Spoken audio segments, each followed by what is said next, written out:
こんにちは、ウルトラマイクロマニアックスです。今日は、ホライゾンホビー系列の RC ヘリブランド、ブレードから発売された新作ヘリ、ブレードナノ S2 のレビューをお送りします。本レビュー機は、エアクラフトジャパン様より購入させていただきました。欧米を中心に熱狂的なファンの多いブレードヘリ。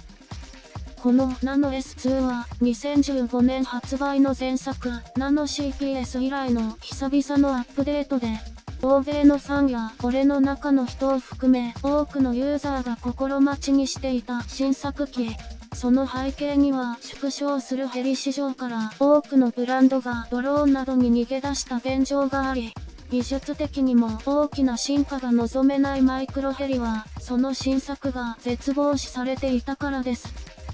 本機も2015年発売の前作から4年経過しているものの、ハードウェア的な変更はなく、受信機の変更と実装されるジャイロ系のアップデートにとどまっており、ほぼ全てが共通部品という点からも従来機の焼き直しの感が拭えませんが、ドローンからシングルローターへステップアップするユーザーを強く意識し、その機体特性の違いから困惑しやすい高度維持に対して、新機能 Z オルティチュードコントロールで容易な操作性を提供するなど、エントリーしやすさにフォーカスを置いて仕上げられているようです。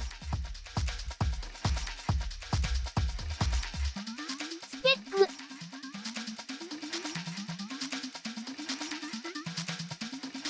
飛行テスト。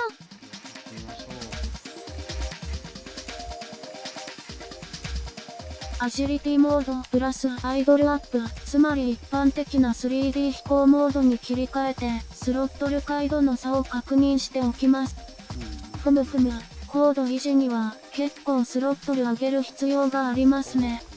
なんというか、ピッチポンプの応答にリニア感がありません。このナノ S2 からピッチカーブは基本的に設定できさて、セーフモードに微妙に感じる違和感は、きっと新しい受信機のせいですね。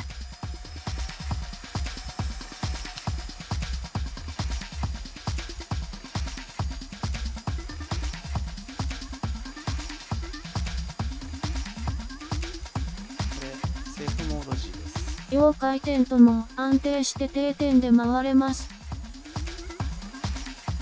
3D モードでもピルエットしてみます。入れると過敏になってピルエットも過激に回る。回転速度が結構速くなりますね。ちょっとフリップしてみます。室内だと高さに余裕がないのでピッチコントロールが難しいですが、十分できますね。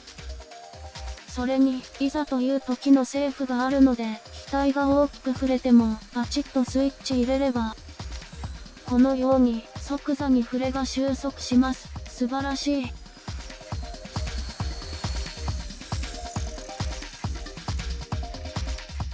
テスト。いきます。今回は、スペクトラム BX6 ではなく、ジャンパー T8SG V2 プラスで挑みます。動画詳細コメントに設定ファイルへの URL を掲載していますので、どうぞご利用ください。安定してますね。まずは、ピルエット。室内テストでも感じましたが、左回転が不得意ですかね。ピルエットは、こっち回りはまあ正確ですね。こっちが少し触れますけど。高度維持機能、傾斜制限付きモードであるスタビリティ Z モードで飛行。ほとんどスロットルの加減はしなくても同じ高度でエルロン切ってもラダー旋回する感じ。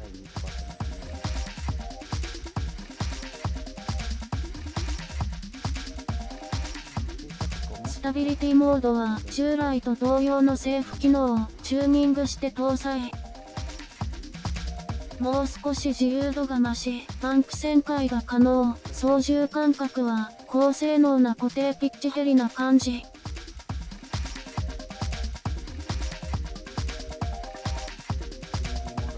アジリティモードプラスアイドルアップで飛行。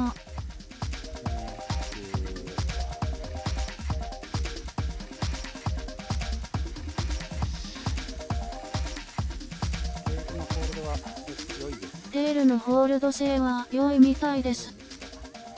ではクリックしてみましょう。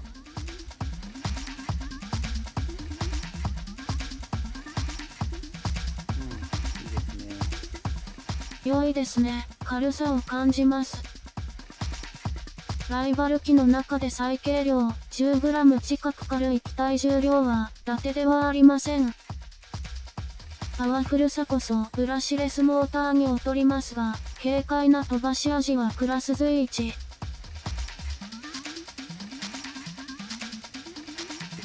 えないですね。このぐらいの高さで体勢を空にしないと。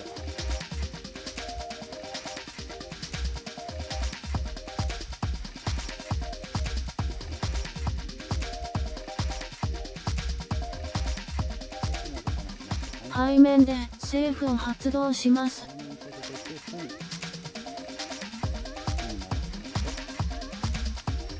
もう一度。高度維持が働くので、従来のセーフよりも発動時の高度値が少ないです。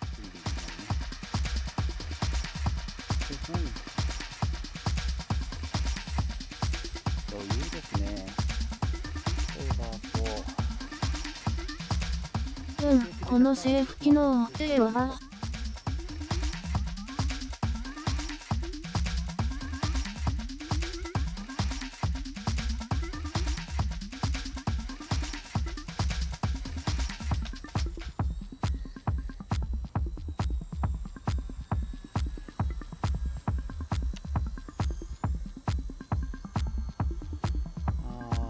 テリーのパワーを落ちてくるとローターの保持力も若干悪くなりますね。